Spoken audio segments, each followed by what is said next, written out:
आप इधर आइए, इधर आइए, इधर इधर यहाँ पे आइए।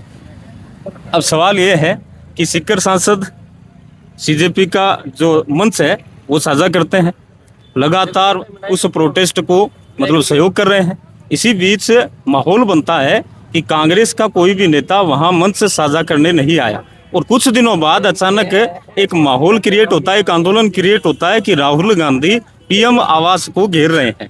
तो उस कहीं ना कहीं एक मतलब आवाज निकली एक आवाम के अंदर से कि जो कांग्रेस है वो अलग माहौल क्रिएट कर रही है, इस आंदोलन को अपनी तरफ खींच रही है। तो इस पर आपकी क्या राय है?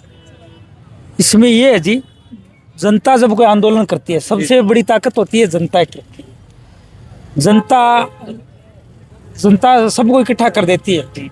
यदि हम लोग आज यहाँ पर बैठे हैं तो वहाँ पर बहुजन का भी है, कांग्रेस का भी है, सीपीएम के लोग भी, दूसरे भी लोग हैं। जनता ने सभी विपक्ष के लोगों को इकट्ठा कर दिया। जनता की ताकत है कि राहुल जी भी वहाँ पर पीएम हाउस तक गए और कांग्रेस के नेता जंतर मंतर भी आए हैं। इनका पवन बंसल है, इस तरह एक मुख्य नेता की हम बात कर रहे हैं। हाँ चलो वो नहीं है, लेकिन आंदोलन का तो नेतृत्व वो है ना, समर्थन करे, ठीक है। उनका दूसरा रास्ता है, जंतर मंतर वाला दूसरा रास्ता है, लेकिन उनका पूरा समर्थन है। और हमें जितने भी ये इंडिया गठबंधन है, दो दो है ना दिन से लोकसभा नहीं चल रही है, कोई भी नए पार्लियामेंट के अंदर नहीं तो राज्यसभा चल रही, नए लोकसभा।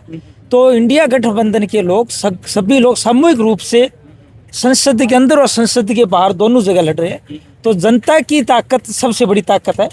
जनता है ना विपक्ष को इकट्ठा कर देती है। यदि हम नहीं चाहें तो आपसे और कर रहा हूँ मैं, दिल्ली के अंदर जोर जबरदस्ती की गई प्रशासन के द्वारा, राजस्थान के अंदर सरकार बीजेपी की है, अब जगह जगह पर प्रोटेस्ट हो रहे हैं, धरना प्रदर्शन और रैलियां हो रही है, पुलिस के द्वारा सहयोग किया जा रहा है, न कि वहां रोका जा रहा है। ऐसा क्या माहौल हो गया जी?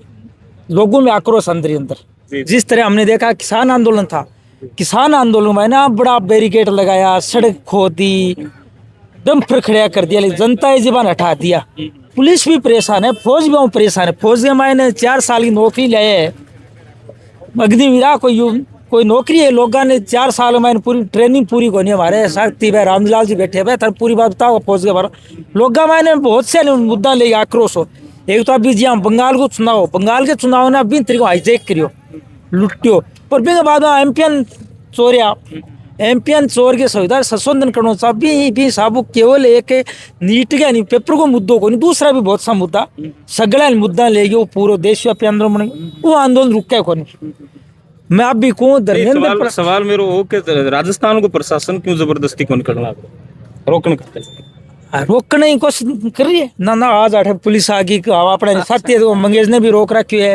एक अपने साथी डूंगरगढ़ एसएफआई को नेता मंगेश के लिए तो एक हवा ये भी बनी हुई है कि पुलिस प्रशासन को बुला करके मतलब घर पे हाईजैक वाला सिस्टम कर दिया, डिटेन कर दिया। ना ना जी, ये तो लोग हैं बकवास करे। रोके आपने कल ही आपने जयपुर के मायन भी रात नहीं पुलिस लाठीचार्ज करी है। और चूरू के मायन आज यू कांग्रेस साथी वे जयपुर जा रहे बान आपने रेलवे स्टेशन गिरफ्तार करिए थाना बिठा रखे। पुलिस आपको राज दमन की कोशिश करी, लेकिन दमन कोई आंदोलन रुका कौन। दमन देखियो आप किसान आंदोलन भी तो दमन हो, लाठी चलाई, गोली चलाया, और बितो आपने किसान आंदोलन बदनाम करियो। कहेंगे मायन विदेशी फंडिंग हो रही है, खालिस्तानी है, चीन का दलाल है, भी तो आंदोलन तेज हो।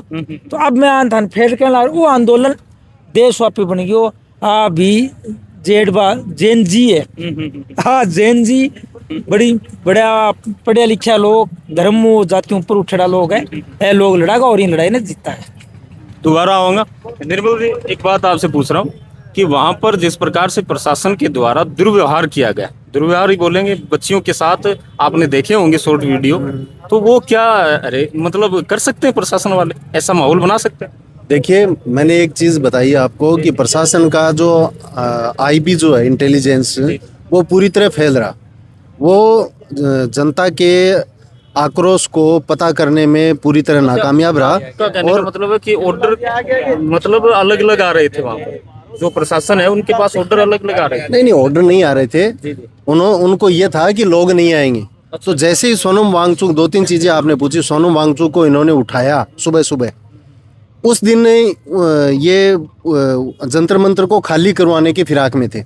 लेकिन देखिए, बच्चे जो वहाँ बैठे हैं, आपके माध्यम से सरकार के लोगों को अच्छी तरह ये मैसेज देना चाहते हैं कि वो वारिस नहीं है, वो लावारिस नहीं है, उनके भी पीछे वारिस हैं, उनके रखवाले हैं। वो सारे लोग वहाँ आ गए। जैसे सबसे पहले वृंदा का रात आई, वहाँ आके बैठ गई। फिर शाम को इन्होंने दोबारा जंतर मंतर को खाली करवाने का प्रयास किया 19 तारीख को। तब रात को जो आपके रावण जो हैं आज़ाद चंद्रशेखर रावण, वो रात को बच्चों के बीच में रुके और अमराराम जी बीच में रुके। तो सारे ही लोगों का नैतिक समर्थन उस आंदोलन को था। अब आप बात कर रहे थे कांग्रेस का और दूसरी पार्टियों का, मैं ये कह रहा हूँ जिन कांग्रेस के मुख्य नेताओं की मैं बात कर रहा था कि उस मुद्दे पे आएंगे, भारतीय जनता पार्टी को वोट देने वाले अभिभावक उन बच्चों के साथ बैठे थे और वो कह रहे थे कि हमने वोट जरूर भारतीय जनता पार्टी को दिया है, लेकिन इस तरीके से दमन करे इसके लिए नहीं दिया है। और वो यहाँ संकल्प, मतलब सड़क पे आदमी बैठ के जब संकल्प लेता है तो वो संकल्प बहुत मजबूत होता है, खासतौर पे आंदोलन के मैदान में। तो वो ये संकल्प ले रहे थे कि हम दोबारा इस भारतीय जनता पार्टी को सत्ता में नहीं लेके आएंगे। अब बात रही कांग्रेस की, ये आंदोलन जो था, जिस मुद्दे के ऊपर था, सारे राजनीतिक दलों का ये नैतिक दायित्व था कि क्रेडिट लेने की होड़ में इस आंदोलन को कोई चोट नहीं पहुंचे। तो उसमें कोई आदमी सहयोग के, जब जरूरत पड़ रही है तब सारे लोग सहयोग में आ रहे हैं। तो राहुल गांधी ही आए तो आंदोलन सफल हो, ये कौन सी बात हो गई? आंदोलन तो रोज होते हैं, जंतर मंतर पे रोज प्रोटेस्ट होते हैं। क्या हर आंदोलन में अमराराम जा पाते हैं? क्या हर आंदोलन में राहुल गांधी जा पाते हैं? कांग्रेस पार्टी के दूसरे लोग आए, लेकिन जब एक बात है कि ये तो बड़ा देशव्यापी आंदोलन था, देशव्यापी आंदोलन था, उनकी मॉनिटरिंग, उनका सुपरविजन, बहुत सारे लोग, फिल्म स्टार आ रहे हैं, देश के लेखक आ रहे हैं, बुद्धिजीवी लोग हैं, वो हर तरीके से सहयोग कर रहे हैं। तो ऐसा सहयोग उनका भी रहा है कहीं ना कहीं। और उसके बाद में जब बच्चों के ऊपर 20 तारीख को दमन हुआ, जैसा आपने कि पुलिस ने जो अपना, पुलिस के कुछ लोगों ने अच्छी मानसिकता हमारी बच्चियों को पीटने में, उनके जिस तरीके से दुर्व्यवहार उन्होंने किया, उसके बाद में जब सारे लोग उद्वेलित थे, सारे लोग आक्रोशित थे, तो कांग्रेस पार्टी ने भी प्रधानमंत्री आवास तक है वो कूच किया। ये यहाँ पर भी इनका फेल्योर रहा इंटेलिजेंस का। यहाँ बात करनी चाहिए थी। ये रात को बात कर रहे थे सोनम वांगचुक के साथ, उनका अनशन तुड़वा रहे थे। ये क्या 15 दिन पहले नहीं कर सकते थे? लेकिन सरकार के अंदर एक हठधर्मिता है, वो ये है कि, और एक भय क्या है कि सारे एक दूसरे से जुड़े हुए हैं कि आज अगर धर्मेंद्र प्रधान को इस्तीफा देना पड़ा तो कल दूसरे मुद्दे पे फिर दूसरे को देना पड़ेगा, फिर किसी तीसरे को देना पड़ेगा। तो ये इस्तीफों का सिलसिला, क्योंकि जो अंदरूनी इनके अंदर जो भ्रष्टाचार, अंदरूनी कलह है, वो इस लेवल पे है कि फिर एक दूसरे, अब धर्मेंद्र प्रधान ने भी कह दिया, बोले मैं दे दूँ, थार लूँ हो गए, बोले मार लो क्यों लो, बोले तो इस मामले में आपकी भी ये कमजोरियां चल रही, आपका भी ये फेल्योर चल रहा है। तो एक दूसरे से सारे दबे हुए हैं और लास्ट में वही आ रहा है, मेरा संपट पाठ, मैं तन चाटू तू मन चाट। अब देखिए, अब बात करें तारानगर को, आप जंतर मंत्र बनाने की कोशिश आप कर रहे हैं, बयान भी यहाँ पर दिए गए हैं। इस आंदोलन को किस लेवल तक आप लेकर जाएंगे, स्पष्ट आप पुरजोर तरीके से करिए। देखिए, जब सोनम वांगचुक की भूख हड़ताल को 18वां दिन था, तब हम कहीं सफ़र कर रहे थे, हम गाड़ी में 3-4 साथी थे, 4-5 साथी थे। हमने तय कर लिया यार, एक आदमी 18 दिन से भूख हड़ताल पे बैठा है, हमें कुछ करना चाहिए। तो सभी ने कहा कि कुछ करना चाहिए, आज ही करना चाहिए। तो हमने छोटा सा एक मैसेज डाला कि हम कैंडल मार्च करेंगे नगरपालिका से यहाँ तक। हम संख्या में 20 थे, 30 थे या 40 थे, जो भी थे, लेकिन उस पे जो लोगों की संदेश गया, लोगों की जो राय आई, और उसके बाद में फिर दूसरी जगह भी प्रोटेस्ट हुए। देखिए, लोगों के अंदर अंडरकरंट जो है वो सिर्फ इसी बात का नहीं है कि नीट का पेपर लीक हो गया, हमारे बच्चों ने सुसाइड कर ली। ये एक महत्वपूर्ण घटना है, लेकिन इसके साथ छोटी छोटी और सारी घटनाएं तरोतर जुड़ती जा रही हैं। ये रोज नया एजेंडा ले आते हैं। एक बार रोजगार के 2 करोड़ रोजगार देंगे, अगली बार कभी मुंह नहीं दोहराएंगे कि 2 करोड़ रोजगार देंगे। एक बार कहेंगे विदेश से काला धन लाएंगे और 15-15 लाख रुपए तो मुफ्त में ही आपके खातों में आ जाएंगे। दोबारा उस काले धन का कभी जिक्र नहीं करेंगे। ये तो इनके हर बार जो एजेंडे हैं वो बदल जाते हैं। तो लोग इस बात से ऊब गए कि हम सत्ता परिवर्तन जिस उम्मीद से लेके आए थे, वो उम्मीद तो कहीं दिख नहीं रही है।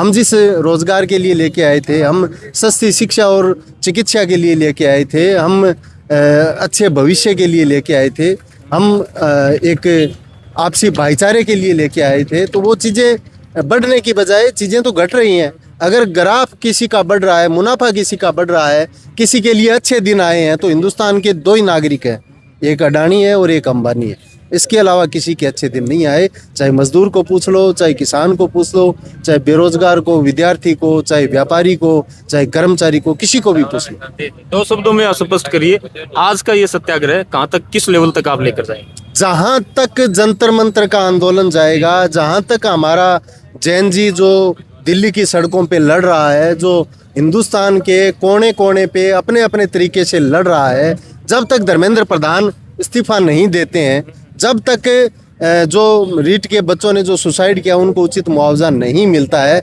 हम अपने लोकतांत्रिक तरीके से इस आंदोलन को तरोतर आगे लेके जाएंगे। चलो कंटिन्यू रखेंगे इसको। इसको कंटिन्यू नहीं, इसके तरीके दूसरे हो सकते हैं। चलिए बहुत बहुत धन्यवाद।